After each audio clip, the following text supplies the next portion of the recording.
We're leaving London and heading to Scotland, and we're trying a different form of transport.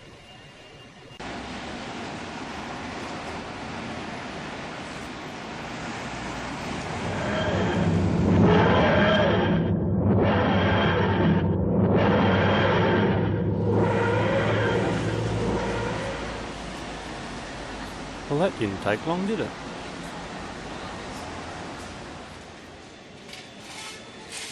Okay, so there's no magical box to transport us. We're at King's Cross Station, where you will only find real trains here.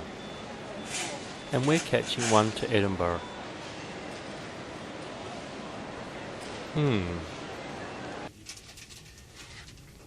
Our train today will take about 5 hours to get to Edinburgh from London, but there's plenty to see out the window along the way. We're going to be travelling up the east coast of England and Scotland, where we will eventually see the North Sea. Let me tell you a couple of things about Edinburgh. If you were like me, you probably thought that Glasgow was the capital of Scotland, because you hear so much about it. Then again, like me, you'd be wrong. Although there are more people living in Glasgow, Edinburgh is the capital. There is almost 490,000 people living in Edinburgh. It doesn't sound like much, but when you get there and see the area of the city, it makes it hard to believe they get all those people crammed in there. Of course, some of that number don't live in the city area itself. Our hotel is centrally located on, I guess, what you would call the main street of Edinburgh. There is always good entertainment everywhere, although this isn't quite Scottish music, but they are good.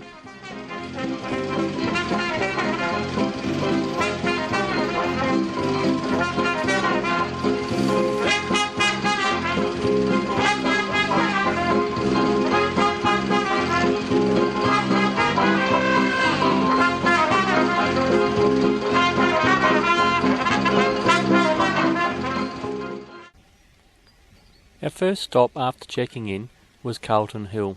From here you get a good idea of the lay of the land and what is where. The National Monument is Scotland's national memorial to the Scottish soldiers and sailors who died fighting in the Neapolitan Wars. It was modelled after the Pantheon in Athens, but they ran out of money so never finished building it. Rumour has it that Glasgow offered up the rest of the money, but there is some kind of rivalry between the two and Edinburgh didn't want their money. Okay, to give you an idea, Edinburgh has two parts, split in the middle by the Princess Street Gardens. There is the old town, which is where Edinburgh started from, somewhere around the 10th to 12th century, and the rest built over the last few hundred years, I guess. It's unbelievable how far back life has been found in this area. So what can we see from the top of Calton Hill? There's the old town, Edinburgh Castle up on the hill, Princess Street with the old town to the left, new town to the right. You can see the more organised lines of the modern city. You can see the red bridge called the Forth Bridge. That's where we will cross in a couple of days to head north.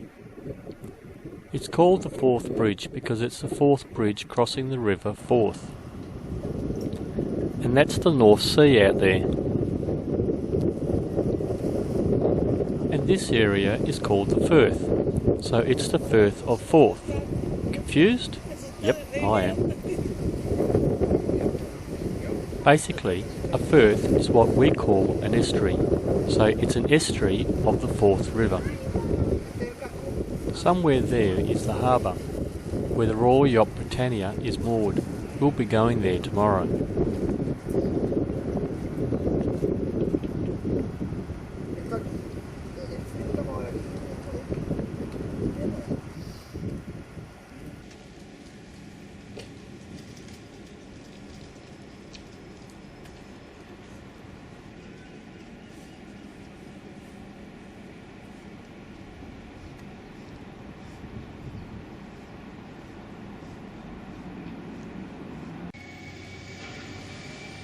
Once again, our mode of transport around town is on the hop-on, hop-off bus.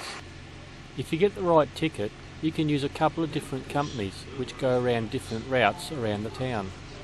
This gives you the benefit of seeing different things, and in the case of the old London bus, live commentary, which is always better than something pre-recorded. It's a Scotch whisky experience, telling you the 300-year history of our most famous export. On its graduation day, we might see some students around in their robes. That young lady's being posed there in front of the pub. Maybe she spent most of her time in the pub while she was studying here in Edinburgh. Drawing the sheets in the national soldiers in uniform or a wedding. I might as well pack it in. I've lost you. Oh, the bagpipes. The pipes. Oh, look at that for a line-up. Blow me down. But at the end of the day, the best way to see anything is on foot. There are a number of places you have to see, and one of them is the Royal Mile. It was called that because it's about a mile from the palace of the Holyrood House to Edinburgh Castle. Along this mile there are heaps of shops and places of interest right up to the castle, with heaps of great entertainment to keep you going.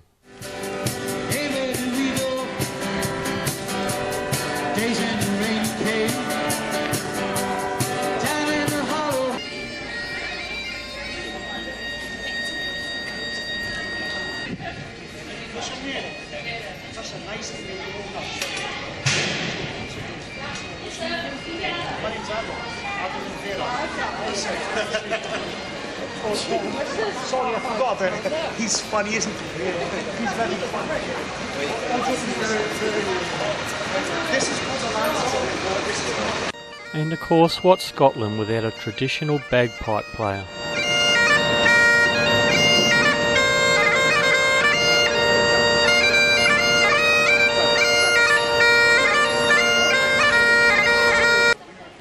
Last quick story. As early Edinburgh got more populated, they were running out of room to live, so started building on top of older housing. So they ended up with a three-tier population. If you were well off and maybe a nobleman, you lived on the ground floor. If you were maybe upper working class, you lived in the middle floors.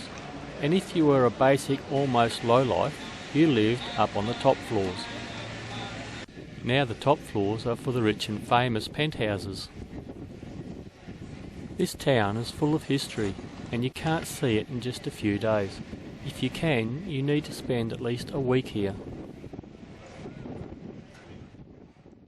In the next episode, we'll take a look at the Royal Yacht Britannia and see what life was like as a royal on the high seas. Then we go and have a look at the Edinburgh Castle, which sits on top of an old volcano.